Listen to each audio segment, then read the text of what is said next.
څنګه ښه ژوند وکړو؟ موږ ډیری داسې فکر کوو چې د خوشحاله اوسېدو لپاره باید د خپل ژوند معمولي عادتونه بدل کړو او یا هم دا چې موږ باید ډېرې پیسې ولرو. اصلاً خبره دا ده چې موږ په ژوند کې د خوشحاله اوسېدو لپاره کافي دلایل لرو. اوس اصلي کیسه دا ده چې څنګه کولی شو له دې تنګ او لنډ ژوند څخه خوند واخلو. پر دې موضوع پوهېدل یو مهارت غواړي او دا مهارت د نور مهارتونو په څیر تکرار او تمرین ته اړتیا لري.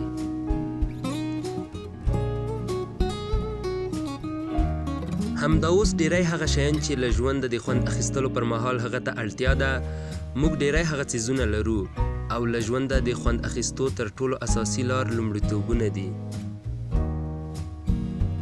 همدا اوس باید دې پوښتنې ته چې څنګه ښه ژوند وکړو داسې ځواب ورکړو. له ژونده د خوند اخیستو لپاره باید د خپلو کارونو او وړتیاو ترمنځ لومړیتوبونه وټاکو. ډیری کسان له ژونده د خوند اخیستو د لارو چارو د پیدا کولو په لټه کې دي. موږ په همدې مقاله کې تاسو ته هغه لارې چارې ښیو چې پر مټ یې کولی شو ښه ژوند وکړو.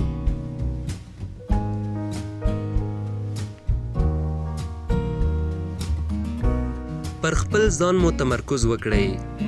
موږ هر وخت د نورو سپارښتنو او خبرو ته غوږ یاستو. هغوی هر وخت د هغوی د تجربو او نظریو له تاکید او د هغه له سم بللو سره مینه لري. خو اصل خبره دا ده چې زموږ د ټولو انتخابونه، تصمیمونو او عواقبو مسؤلیت زموږ پر غاړه دی، نه د بل چا پر غاړه.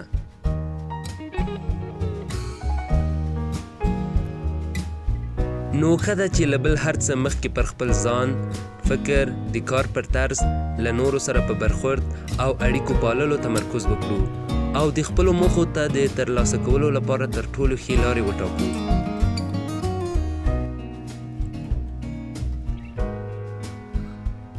آرام او استراحت کولو ته وخت ورکړئ. د ژوند په سختو او ستونزمنو حالاتو کې ښه ده چې یو څه وخت شخصي استراحت او آرامۍ ته ورکړو. استراحت کول خپل مخکینی حالت ته د بیرته ستنېدو او د انرژۍ بیرته اخیستلو تر ټولو ښه لاره ده. ډیر خبرونه مه اورئ.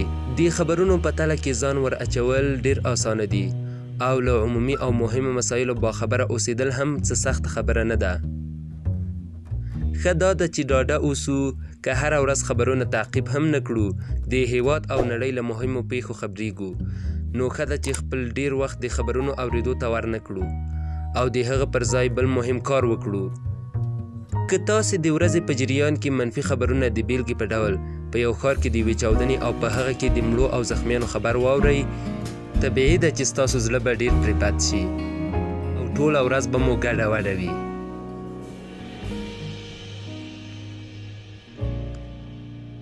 هره ورځ د بدو او له کشمکشونو ډکو خبرونو اوریدل د وخت په تیریدو سره پر ذهن منفي اغیز کوي او دا اغیز مو ټول ژوند تر خپل کنټرول لاندې راولي.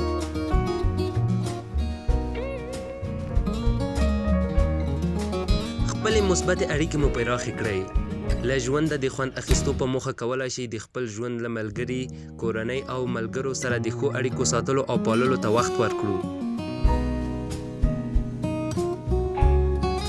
باید له داسې کسانو سره اړیکې جوړې کړو چې هغوی زموږ پر ژوند مثبت اغیز وکړي او په موږ کې د یو مثبت بدلون راوستو باعث شي. له نوو کسانو سره خبرې وکړئ. ژوند په ټوله کې د انسان له اساسي وړتیاو نه یوه دا ده، نو پر همدې اساس له نوو کسانو سره اشنا کېدل د انسان روحیه پیاوړې کوي.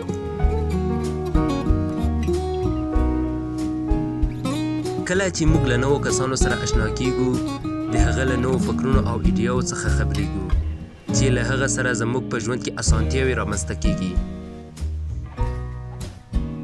سفر وکړئ د دې لپاره چې له ژونده خوند واخلئ. باید نورو ځایونو ته سفر وکړئ، له بیلابیلو فرهنګونو سره اشنا شئ او بالاخره د نور نړۍ په اړه معلومات پیدا کړئ.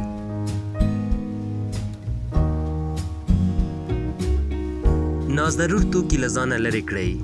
ډیره ګڼه ګوڼه او بیروبار یا په کوټه کې د ټولو وسایلو ګډوډ پرېښودل او یا هم جامې سمې او په یو معلوم ځای کې نه ځوړندول مو د ذهني نارامۍ سبب کیږي.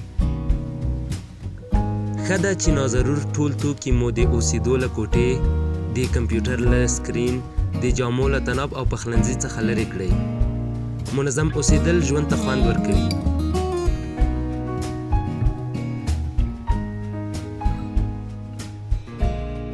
شکر او مننې ایستلو ته وخت ورکړئ. ښه ده چې هره ورځ 3 هغه دلایل چې موږ یې له امله خوشحاله شوي یو د خپلو یادښتونو په کتابچه کې ولیکو، او له امله یې چې خدای جل جلاله هغه پر موږ لورولي د هغه شکر پر ځای کړو. د شکر پر ځای کول زموږ په وجود کې ښه احساس پیدا کوي او مرسته راسره کوي چې له پرون ورځې نه نن په ښه شکل خپل کارونه ترسره کړو.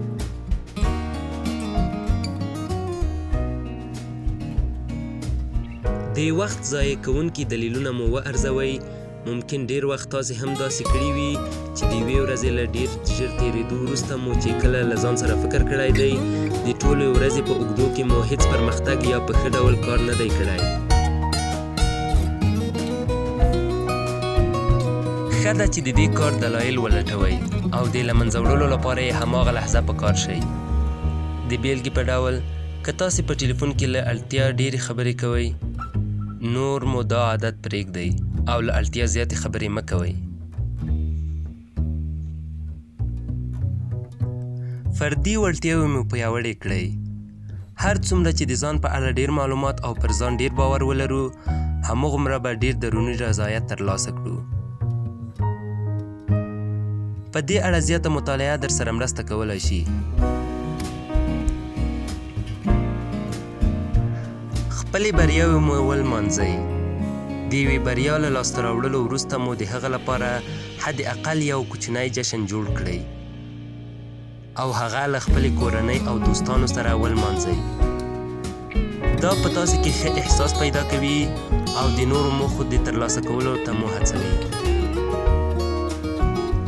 له کوچنیو او معمولي پیښو هم خوند واخلئ. دا مهمه نه ده چې حتما د داسې یوه مشخصه پیښه رامنځته شي چې تاسې د هغه له امله خوشحالي ولمانځئ. ښه ده چې له ځینو معمولي پیښو هم د خوند اخیستو لپاره هغه ولمانځئ. د بیلګې په ډول کوچني زوی یا کوچني وراره یا کوچنی خورزی مو د لومړي ځل لپاره ستاسې نوم اخیستی. ښه ده چې د هغه د نوې ژبې زده کولو په خاطر هغه ته یوه ښه ډالۍ واخلئ.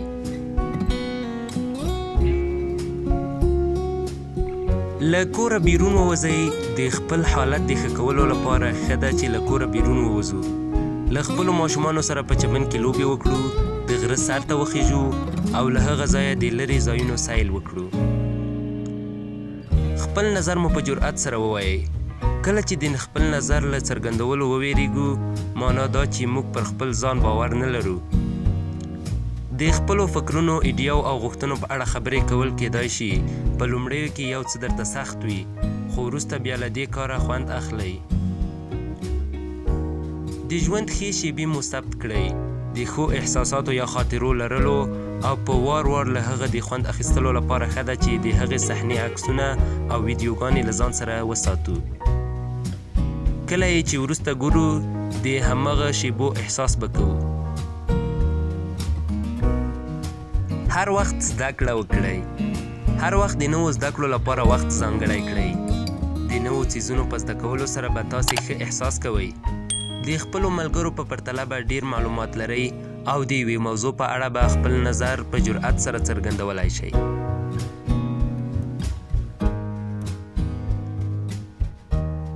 ډیره زیاته مننه چې د دې ویډیو تر پای پورې مو زموږ ملتیا وکړه. که مو له داسې ډول ویډیوګانو سره شوق او علاقه زیات وي نو زموږ یوټیوب چینل سبسکرایب کړئ او زموږ د حمایت لپاره کافي ده چې زموږ ویډیوګانې لایک کړئ. تر بیا ښې چارې او ښه